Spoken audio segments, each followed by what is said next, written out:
Assalamualaikum warahmatullahi wabarakatuh. Selamat pagi semuanya, selamat siang, selamat sore, selamat malam, dan selamat datang kembali di klub pembelajaran pemrograman bersama Dunia Coding. Ya, mungkin untuk opening pada episode kali ini nggak usah terlalu panjang ya, karena akan banyak sekali yang akan kita pelajari pada episode kali ini. Nah, jadi buat teman-teman yang baru bergabung, silahkan lihat dulu video sebelumnya supaya bisa mempermudah teman-teman untuk mempelajari apa yang akan kita pelajari pada hari ini. Seperti itu teman-teman. Oh ya, buat teman-teman juga yang belum subscribe, jangan lupa ya untuk subscribe. Klik button subscribe di bawah ini dan jangan lupa juga untuk nyalakan loncengnya supaya teman-teman bisa tahu kapan kita akan upload itu. Oh iya teman-teman, kemarin kan kita sudah belajar ya beberapa hal mengenai struct ya. Kemarin kita udah belajar gimana cara membuat struct, gimana cara memasukkan data ke struct, dan segala macam. Nah, untuk hari ini kita tetap sama sih sebenarnya. Kita akan belajar juga yang namanya struct.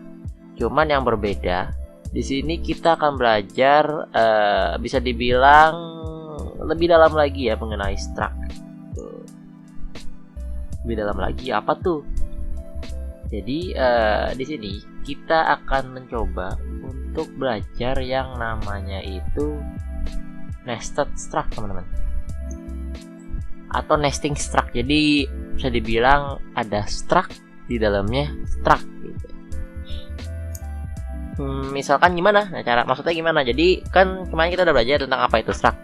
Nah, jadi gampangnya ini adalah struct dalam struct, dan nanti juga kita akan belajar array of struct teman-teman.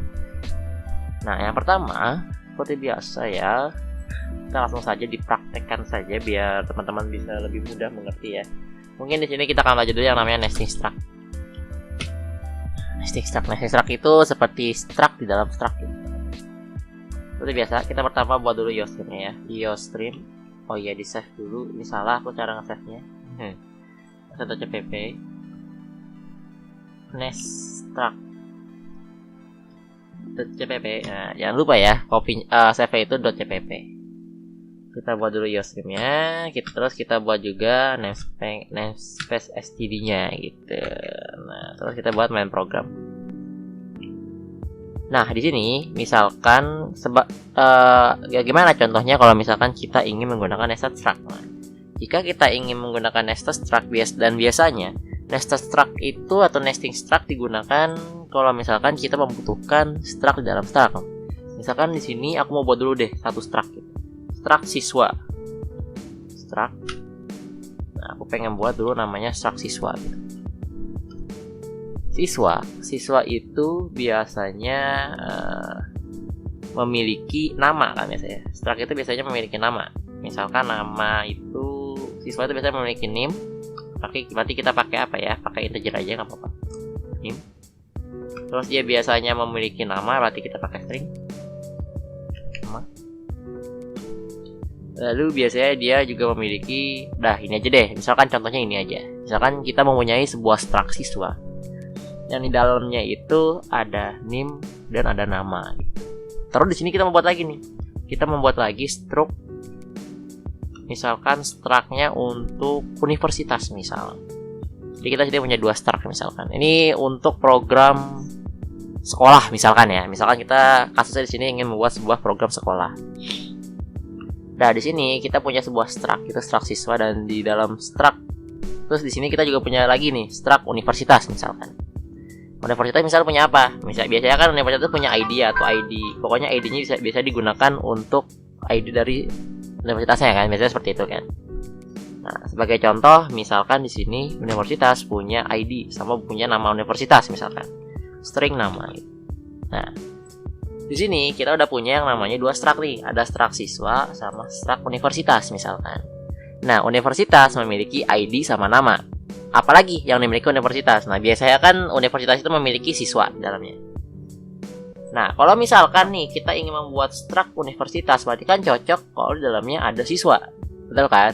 Nah, kalau misalkan kita tulis, misalkan siswa punya apa? Punya name. Berarti integer name misalkan. Terus siswa itu punya nama. Nah, kalau misalkan kita satukan seperti ini kan nggak ada pembedaan nih teman-teman. Misalkan kita membuat struct universitas nih. Universitas itu punya ID, nama, sama siswa misalkan. Nah, kalau misalkan kita taruh siswa itu kan adalah sebuah objek ya teman-teman. Kalau misalkan kita objeknya ditulis lagi spesifikasi di bawah seperti ini, berarti kan ada kemungkinan objeknya itu atau sertifikasi spesifikasinya itu sama ya, dan akan memperibet kita. Nah, maka dari itu kenapa ini kan nggak boleh nih seperti ini nih. Maka dari itu inilah gunanya nested struct. Jadi untuk membuat objek di dalam objek gitu. Jadi supaya kita bisa membedakan seperti itu. Nah, gimana cara masukin struct ini ke dalam sini? Nah, caranya gampang. Caranya adalah kita tulis nama struct-nya yaitu siswa seperti ini. Terus kita tulis nama struct-nya, misalkan siswa.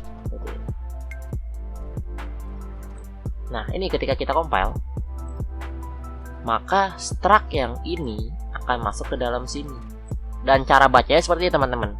Jadi sebuah universitas memiliki ID dan nama dan siswa gitu. Dan sebuah siswa atau seorang siswa memiliki NIM dan nama.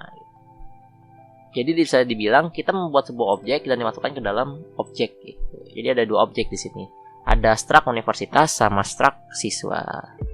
Seperti itu teman-teman. Nah, tapi gimana cara memanggilnya atau misalkan cara memasukkannya ke dalam sini? Nah, itu kan pertanyaannya. Gimana sih caranya kita memasukkan data ke dalam sini? Nah, sama sebenarnya cara memasukkannya seperti ini teman-teman. Jadi misalkan di sini kita deklarasikan dulu misalkan di sini kita deklarasikan variabel di bawah sini. Aku pengen misalkan Universitas Amikom misalkan ya begitu. Kita tandain ya, kita buat Universitas Amikom. Terus kita masukkan Amikom titik. Nah, biasanya kalau misalkan kita pengen masukin ID kan berarti Amikom titik sama dengannya. ID-nya berapa? Misalkan kita ngasal aja. Nah, seperti ini. Kalau misalkan kita pengen masukin Amikom namanya misalkan. Berarti Universitas Amikom misalkan. Nah, di bawah sini misalkan nih tadi kan kita udah masukin dua ini kan. Terus kita pengen masukin siswa. Nah, gimana caranya? Untuk siswa sendiri, cara pemasukannya kita bisa masukin dengan cara seperti ini teman-teman. Amikom gitu. Titik siswa. Titik siswa mana yang mau kita masukkan gitu, atau apa yang mau kita masukkan. Misalkan kita mau masukin NIM, berarti kita tulis di sini Amikom titik siswa titik NIM. Nah, kayak gini. Sama dengan baru kita masukkan di dalam sini. Kayak misalkan NIM siswanya berapa? Misalkan 145 segini, misal 1246. Nah, karena ini integer berarti nggak pakai titik 1426 misal kayak gini. Nanti data yang ini akan masuk ke dalam sini, teman-teman. Terus kita masukkan lagi. Misalkan kita pengen masukin si namanya, berarti Amikom titik siswa titik nama. So, namanya siapa? Namanya Joseph. Set. Nah, ketika kita memasukkan ini, maka di dalam sini akan masuk juga datanya ke string nama ini gitu. Dan kita bisa memasukkan banyak objek sekaligus, teman-teman. Jadi ini kan cuma terhitungnya dua doang ya. Misalkan di dalam sini bakal ada objek lagi. Nah, itu bisa dimasukkan juga, teman-teman. Dan nanti cara masukin datanya tinggal ditambahin titik nama variabel yang ada di dalamnya gitu. Nah, untuk memanggilnya seperti ini. Cout misalkan universitas, kita panggil nama universitasnya, berarti Amikom nama. Kita taruh lagi, misalkan di sini universitas kan udah tadi yang memiliki ID misalkan, yang memiliki ID gitu. Berarti apa? Amikom titik ID gitu. Cout. Ini kita ke bawahin ya biar gak panjang ke kanan gitu. Yang memiliki ID ini memiliki siswa yang bernama misalkan. Berarti amikom titik siswa titik nama. Cout.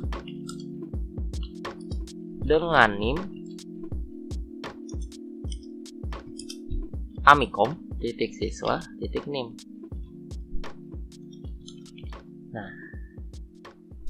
Nah seperti ini. Ini masih sama cara pemanggilannya. Cuman membedakan kita panggilannya nambah gitu di belakangnya.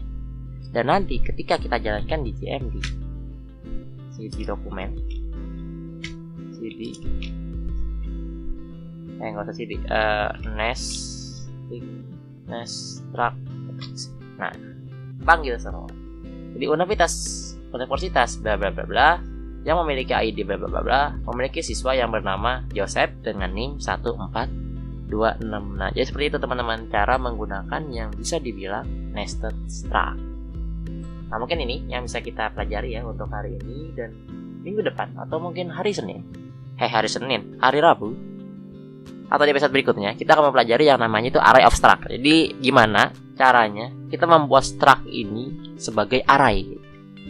Lalu nanti akan kita pelajari di episode kedepannya. Jadi kalau misalkan teman-teman ada pertanyaan yang ingin ditanyakan, bisa langsung tanya aja di kolom komentar. Insya Allah akan kita jawab. Oke, mungkin sekian untuk pembelajaran hari ini dan sampai jumpa di episode berikutnya. Salam tukang ngetik.